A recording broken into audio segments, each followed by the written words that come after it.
बेगूसराय हिमराज चौक के पास भारतीय जनता पार्टी के पूर्व जिलाध्यक्ष जयराम दास के आवास पर प्रधानमंत्री के 9 साल पूरे बेमिसाल तहत कार्यकर्ताओं के साथ बैठक की गई। महागठबंधन की एकता में हो रहे बिखराव को लेकर राजनीति बहसबाजी शुरू हो गई। इतना ही नहीं, अब लोग महागठबंधन के भविष्य को लेकर अपना अपना खुलकर देने लगे हैं।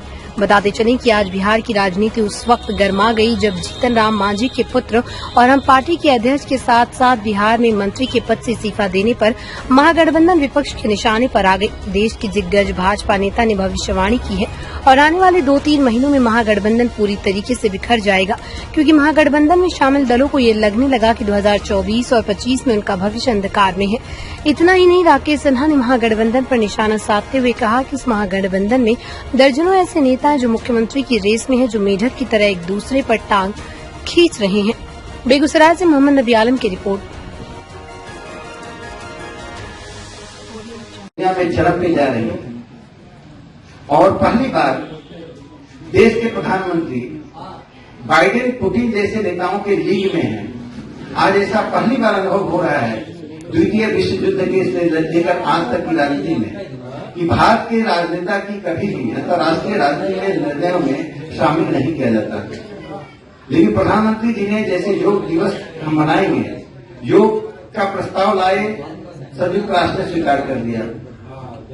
जब श्री अन्न यानी मोटा अनाज जिसको पहले कहा जाता था गरीबों का अनाज है, आज उन्होंने अंतर्राष्ट्रीय स्तर पर इसको ले गए और वो अंतर्राष्ट्रीय इंटरनेशनल मिलेट ईयर के रूप में उसको स्वीकार कर दिया गया। यह प्रधानमंत्री जी की बढ़ती हुई शख्सियत यानी भारत का जो दुनिया की राजनीति में दखल है उसको दिखाता है। तो वास्तव में 30 दिनों का जो कार्यक्रम है वह कार्यक्रम सिर्फ वोट बटोरने या जनता के बीच अपनी लोकप्रियता बढ़ाने का कार्यक्रम नहीं है।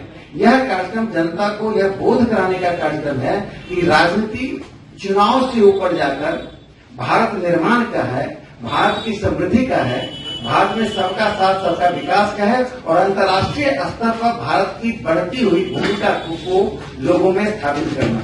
इसी महागठबंधन में कई गांठें हैं और गांठें सुलझने की जगह उलझ रही हैं और जिस तरह से ये बिखर रहा है, आप देखिएगा अगले 3-4 महीने में महागठबंधन बिखर जाएगा। चूंकि सभी लोग महत्वाकांक्षी हैं, भ्रष्टाचार में लिप्त हैं। वे सत्ता में आते हैं भ्रष्टाचार के लिए, हम सत्ता में आते हैं विकास के लिए। हम सत्ता में आते हैं निर्माण के लिए, वे सत्ता में आते हैं विनाश के लिए। नरेंद्र मोदी जी ने जिस प्रकार से, आप बेगूसराय में ही देखिए, जो रेलवे स्टेशनों का जीर्णोद्धार हुआ है, कोई जाकर साहेबपुर कमाल का वह स्टेशन देख ले जो 2015-16 में था, और वह स्टेशन देख ले जो आज 2023-24 में है। वह स्टेशन देख ले जो सलोना में था, जो आज देख ले। आज जिस तरह IOCL, फर्टिलाइजर, इस सब में यह सब जो बेगूसराय को दिया गया है वो सिर्फ नरेंद्र मोदी जी के नेतृत्व में है। बिहार सरकार के अंतर्गत जो भी कार्य है वह कार्य बाधित है, भ्रष्टाचार में है। बिहार सरकार 2 ही काम कर रही है, शराब का अवैध व्यापार करना और बालू का अवैध व्यापार करना। बालू और शराब के बल पर इस सरकार चल रही है। इन दोनों को बाहर कर दीजिए, सरकार धाराशाही आ जाएगी। इस सरकार को शराब माफिया और बालू माफिया चला रही है। केंद्र की सरकार अपने पुत्र को बढ़ाने में लगे हैं, तेजस्वीवाद चल रहा है। नीतीश जी स्वयं तेजस्वी को नीचे रखना चाहते हैं, मांझी जी स्वयं उसमें अपना हस्तक्षेप चाहते थे। तो बिहार में मुख्यमंत्रियों के दौर में महागठबंधन में दर्जनों नेता हैं, सब मेढक की तरह एक दूसरे का टांग खींचते हैं। तो मुझे लगता है कि महागठबंधन अब बिखराव का ये रास्ता आज से शुरू हो गया है। आने वाले कुछ दिनों में आप देखेंगे महागठबंधन पूरी तरह से बिखर गया। महागठबंधन में जो लोग हैं वे जानते हैं कि 2024-25 में उनका भविष्य अंधकार में है। देश में निवेश किया, क्या ये सांप्रदायिकता है? विपक्ष तुष्टीकरण की नीति कर रही है। उत्तर प्रदेश में जिस प्रकार से योगी जी ने उन ताकतों को, उन प्रवृत्तियों को, उन तत्वों को परास्त किया, जो ताकत, तत्व और प्रवृत्तियां उत्तर प्रदेश में विनाश को आमंत्रित करती थी, उसकी छटपटाहट को देख लें। आज कर्नाटक में सरकार बनते ही जिस प्रकार से पाठ्यक्रम से राष्ट्रवाद को हटाया जा रहा है, राष्ट्रवादियों को हटाया जा रहा है, आज फिर से उन्हीं बातों को लाया जा रहा है जिससे तुष्टीकरण की नीति हो रही है। ये साफ जाहिर है, देश को संदेश है कि ये लोग अपने जीते जी तुष्टीकरण की नीति से, वोट बैंक की राजनीति से बाहर नहीं आ सकते। इनका जन्म ही तुष्टीकरण से हुआ है।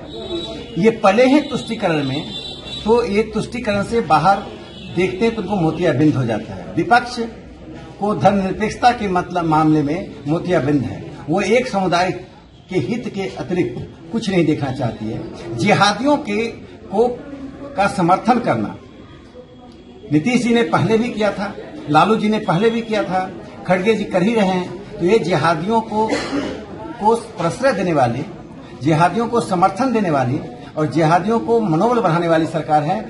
मोदी जी का आने के बाद पाकिस्तान और बाहर से आने वाले आतंकवादियों का रास्ता बंद हो गया। जिस ढंग की राजनीति कर रहे हैं, भारत में फिर से क्या हम चाहते हैं 9/11 हो?